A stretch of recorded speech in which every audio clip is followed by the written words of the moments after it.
entirely explained by logic or subsequent investigation, unquote. It's a public declaration of something many pilots have privately known for years. Even at 30,000 feet, there are UFOs.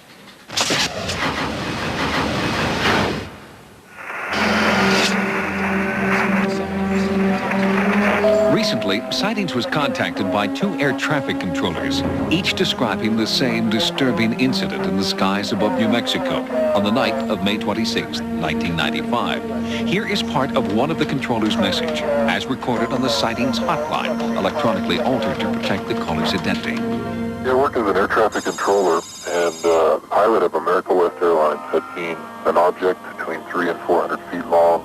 Through the Freedom of Information Act, a Sightings investigative team has obtained the actual radio transmission between a flight control center in Albuquerque and an America West Boeing 757.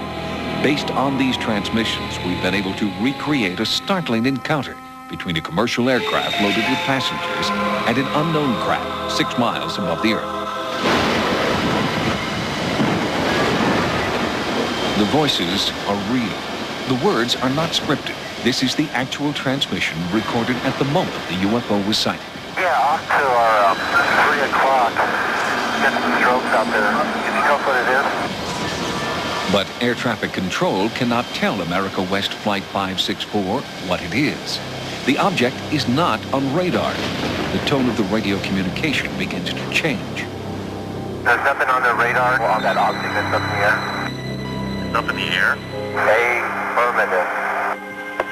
No, no one knows anything about it. What's the altitude about? I don't know, probably right around 30,000 or so, and the length is unbelievable. Albuquerque controllers contact the military for an earthbound explanation. Anna, go ahead. Hey, do you guys know if there was anything like a tethered balloon or anything released that should be above tie band? No, we haven't heard nothing about it. Okay. Guy at 39,000 says he sees something at 30,000 that the length is unbelievable and it has a strobe on it. Uh-huh. This is not good. Okay. What does that mean? I don't know. It's a UFO, so... He's right. It's right in time. No, we haven't seen nothing like that. Okay, keep your eyes open. Foxtrot Kilo. Dr. Richard Haynes is an aerospace engineer and aviation expert. For the last 30 years, he's been conducting independent research on pilot sightings of UFOs. His collection of pilot reports is the largest in the world. Sightings provided Dr. Haynes with the America West transmissions for his analysis. In fact, where we initially spotted it, it was between the weather and us, and when the lightning, you could see a dark object, and it was pretty eerie looking. Well, the pilot has just discussed the sighting again in a little more detail with air traffic control at Albuquerque. And he said that he saw a dark object because it was back illuminated. Basically, lightning in the cloud at some distance caused the object to be visible. He then said it looked eerie. 3 of us up here saw it. We have only Dr. Haynes' analysis of the event because all attempts to interview the America West crew were politely but firmly denied.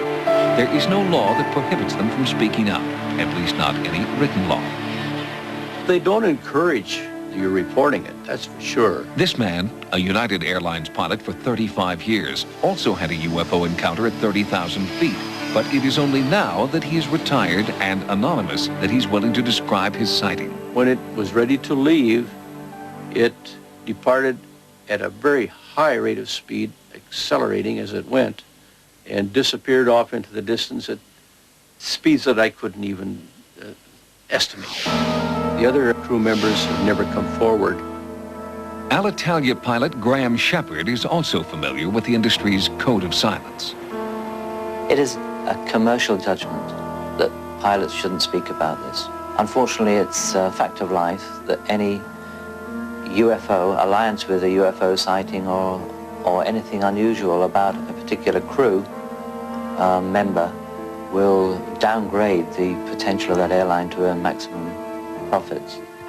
Despite the airline industry's efforts to silence its pilots, these transmission tapes speak for them. After the New Mexico controller's initial call to NORAD was laughed off, NORAD called back. We had someone call here earlier about a pilot spotting an unidentified flying object.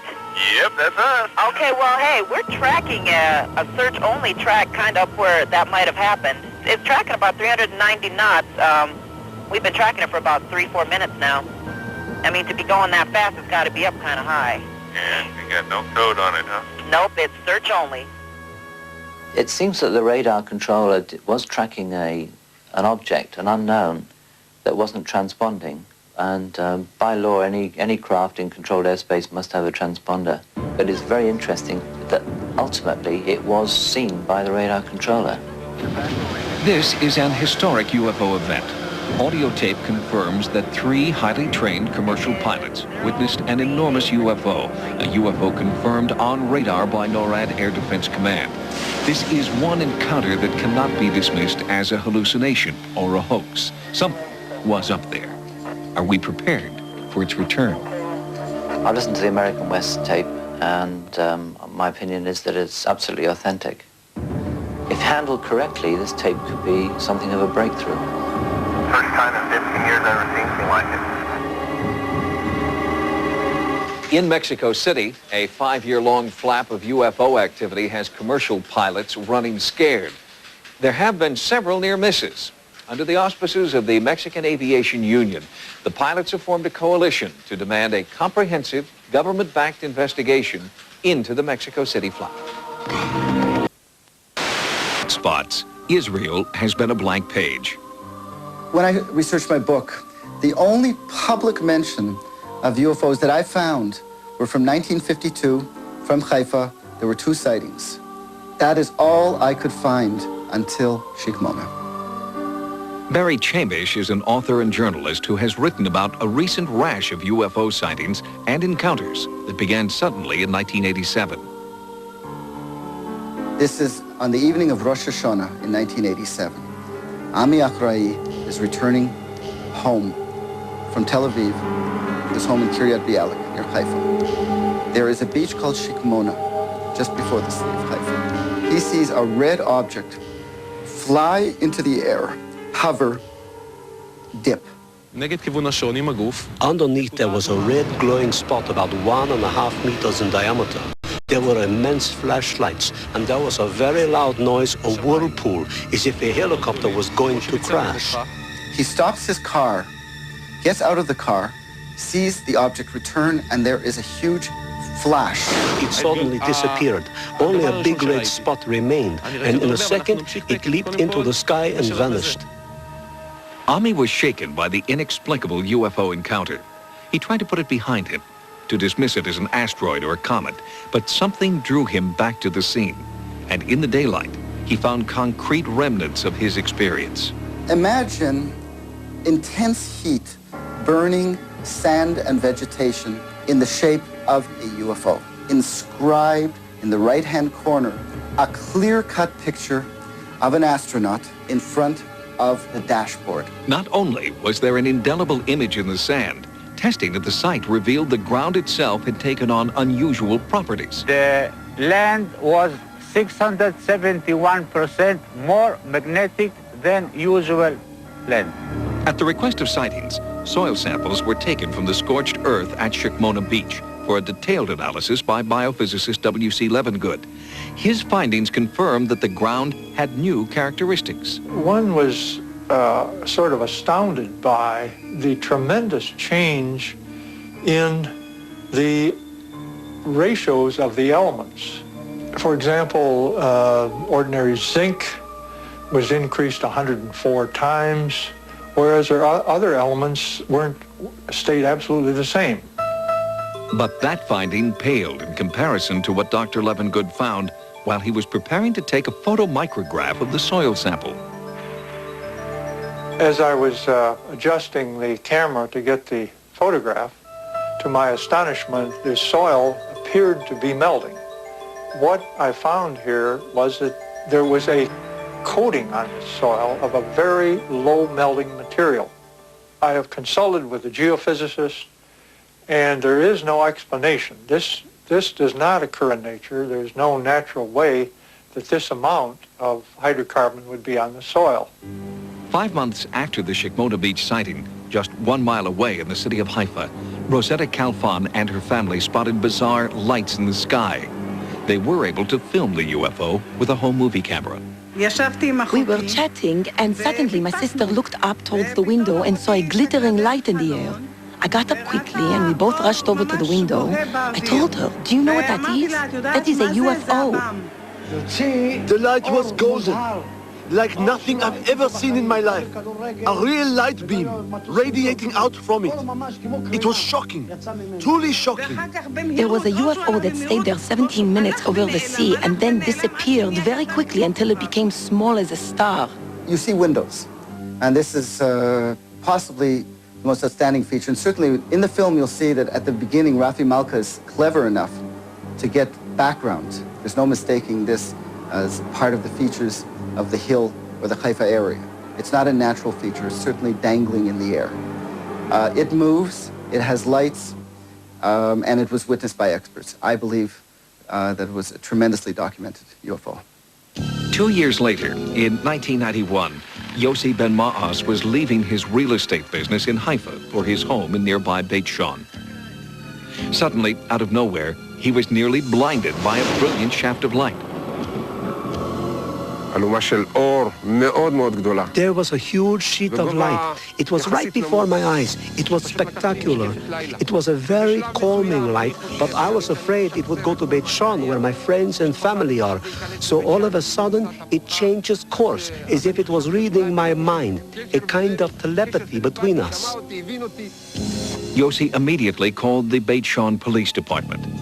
Chief of Police, Yitzchak Mordechai, is awoken at 3 in the morning, goes outside, sees an enormous object in the air. It looked a little bit like a boomerang, but it was a shape that I never saw before. It had a unique power and color, a special glow which was very different from anything I saw before. I didn't know how to react. He radios in to headquarters, calls the Air Force, says, "This is what I got." They asked for the exact location of the object. I gave them the location, and they couldn't find the object on the radar. Because of Beit Shan's close proximity to the Jordanian border, the Israeli Defense Forces sent 300 troops into the area to track the unidentified craft. It was dragging a convoy of armed men for 3 hours on a trail up to the Jordanian border, which is a very sensitive place, but it seems to know where the Jordanian border is, and heads back. At 5:45 in the morning, in broad daylight, it disappeared in a flash. Chamish has developed a controversial theory that these 3 UFO sightings are part of a pattern dating back to biblical times. People who have been studying UFOs seriously around the world have reached the consensus that the Bible is a convincing UFO story. I came to the same conclusion that the Old Testament, from the pillar, the cloud that led the Hebrews out of Egypt, that glowed at night and stopped the Egyptians, all the way through the prophets, were, in fact, UFO related. Chamish also believes that stories of alien abductions in Kadima, as reported previously on Sightings, are also part of the centuries-old pattern. Shikmona, they were announcing in black and white, "We are here." At Beit Shan, they're saying, "All right, now we've got 500-600 of you seeing us, and you can shoot at us if you want to." Kadima was stage 3, "We want to meet you." And stage 4, according to Chamish, is foretold in a prophetic passage from the Bible. From Kedem, they shall go up to Jerusalem. In other words, Kadima is the next hop towards the revelation of the UFOs in Jerusalem. The investigation in Israel is ongoing. A Sightings team is now following up on late reports of activity in the town of Yatzitz on the Mediterranean Sea. An eyewitness there claims that he has evidence of UFO contact in the form of mysterious footprints. Sightings will bring you more on this story after the investigation is complete.